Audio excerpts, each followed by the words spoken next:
ఉమ్మడి ఖమ్మం జిల్లాలో పురపోరుకు నగారా మోగింది. జిల్లాలో 7 మున్సిపాలిటీలు, ఒక కార్పొరేషన్లో ఎన్నికలు నిర్వహించేందుకు రాష్ట్ర ఎన్నికల సంఘం నోటిఫికేషన్ విడుదల చేసింది.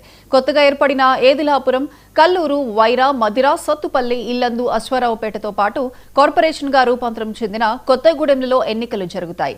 ఇవాళ్టి నుంచి నామినేషన్ స్వీకరణ ప్రక్రియ ప్రారంభమైంది. మున్సిపల్ ఎలక్షన్ మీద మా ప్రతినిధి చిరారవి మరింత సమాచారం అందిస్తారు. తెలంగాణలో మున్సిపల్ ఎన్నికల నగారా మోగింది. ఇప్పటికే ఏదైతే ఎలక్షన్ కమిషన్ ఇచ్చినటువంటి ప్రకారంగా ఈ రోజు నుండి నామినేషన్ల ప్రక్రియ ప్రారంభమైంది. దాదాపుగా 3 రోజుల పాటు ఎన్నికల నామినేషన్ల ప్రక్రియ అనంతరం ఉపసంహరణ ఉంటుంది. 31వ తారీఖు నాడు, ఆ తర్వాతకి అట్లాగే 1 నుండి ఉపసంహరణ, ఆ తర్వాత 11వ తారీఖు నాడు ఉదయం 7 గంటల నుంచి సాయంత్రం 5 గంటల వరకు ఏదైతే ఓట్ల లెక్కింపు ఉంటుంది. ఆ తర్వాత ఏదైతే ప్రధానంగా ఎన్నికలకు సంబంధించినటువంటి ఏదైతే 3 రోజుల పాటు ఈ యొక్క ఎన్నికల ప్రక్రియ సంబంధించినటువంటిది ఏదైతే ఉందో ఈ నామినేషన్లకి ఇప్పటికే రాజకీయ పార్టీలు కసరత్తు చేస్తున్నాయి. ఈ నేపథ్యంలోనే దాదాపు పొత్తులకు సంబంధించినటువంటిది కూడా ప్రధానంగా కాంగ్రెస్ పార్టీ అట్లాగే సిపిఐ మధ్యన ప్రధానమైనటువంటి పోటీ, అంటే మిత్రంగా అంటే కలిసి పోటీ చేయాలా లేదా అనేటువంటి విషయాల మీద ఒక స్పష్టత రాలేదు. ఎందుకంటే ఇప్పటికే ఖమ్మం ఉమ్మడి జిల్లాలో ఉన్నటువంటి ప్రధానంగా ఖమ్మం ఏదులాపురం సంబంధించినటువంటి సిపిఐ కొంత బలంగా ఉంటుంది. దాంతోపాటుగా కోననేని సాంబశివరావు ఏదైతే ఉన్నాడో కొత్తగూడెం మున్సిపాలిటీ అది కార్పొరేషన్గా ఉండటం జరిగింది. అక్కడ అట్లాగే ఇక్కడ ఉన్నటువంటి ఏదైతే ఏదులాపురం ఈ 2 ప్రాంతాల్లో సంబంధించినటువంటిది ఇప్పటికే మున్సిపాల్లో పోటీ చేసేటువంటి అంశం, కాంగ్రెస్తో కలిసి పోటీ చేసే అంశాల మీద ఇప్పటికే సిపిఐకి అట్లాగే కాంగ్రెస్ మధ్య ఇప్పటికే చర్చలు జరిగిన సందర్భం అయితే ఉంది. అయితే పొత్తులలో ఎవరికి ఎన్ని ఏదైతే డివిజన్లు ఇవ్వాలి, అట్లాగే ఎవరు చైర్మన్ తీసుకోవాలనేటువంటి మీద సందిగ్ధ నెలకొని ఉన్నది.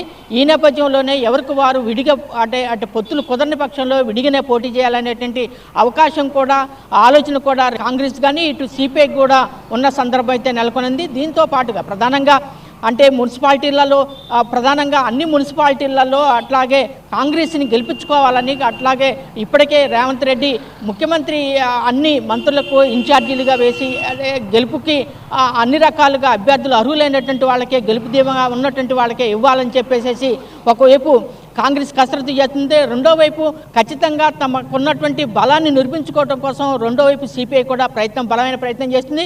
దీంతో పాటుగా ప్రధానమైనటువంటి ప్రతిపక్షమైనటువంటి టీఆర్ఎస్, సిపిఎం పార్టీ, ఈ 2 పార్టీలు గత ఎన్నికలలో ప్రధానంగా సర్పంచ్ ఎన్నికలలో కలిసి పోటీ చేసి కొంత స్థానాలను గెలిపించుకున్నప్పటికీ ఈసారి కూడా మున్సిపల్ ఎన్నికలలో ప్రధానంగా బీఆర్ఎస్ తోటి సిపిఎం కలిసి ఉమ్మడిగా అభ్యర్థులు నిలబెట్టేటువంటి అవకాశం కూడా ఉన్నది. ఈ నేపథ్యంలోనే మున్సిపల్ ఎన్నికలలో అంటే రాబోయేటువంటి ఎన్నికల్లో పోరు కూడా రసవత్తరంగా మారేటువంటి పరిస్థితి అయితే ఉన్నది.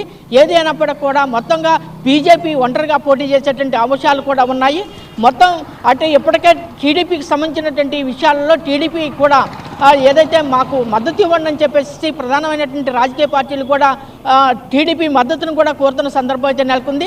ఏదైనప్పుడు కూడా ఖమ్మం జిల్లాలో ప్రధానంగా కాంగ్రెస్ సిపిఐ పొత్తు కొనసాగినా లేదనంటే ఇప్పటికే ఉన్నటువంటి సిపిఎం కానీ అట్లాగే బీఆర్ఎస్ పార్టీ ఒకవైపు పొత్తు ఖరారు కాగా రెండో వైపు సందిగ్ధంలో పడ్డటువంటి కాంగ్రెస్ సిపిఐ పొత్తు సందిగ్ధంలో పడ్డది. రెండో వైపు ప్రధానంగా టీడీపీ అయితే మాకు ఓట్లు కొంత ఉన్నప్పటికీ కూడా టీడీపీని అందరూ అభ్యర్థులు కూడా ప్రధాన రాజకీయ పార్టీలకు కూడా మద్దతు కోరుతున్న సందర్భం అయింది.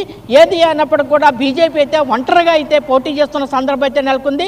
ఈ నేపథ్యంలోనే మున్సిపాల్లో ఎవరు గెలుపు ఓటములు సంబంధించినటువంటి విషయాల పట్ల ఇప్పటికే పొత్తులకు సంబంధించినటువంటి ఇప్పటికే కార్యాచరణ రూపొందించుకుంటున్న సందర్భం అయితే నెలకొని ఉన్నది. కెమెరామెన్ సుధాకర్తో Chiraravi, 99 TV, Khammam. Sriram life insurance company గొప్ప యజ్ఞాన్ని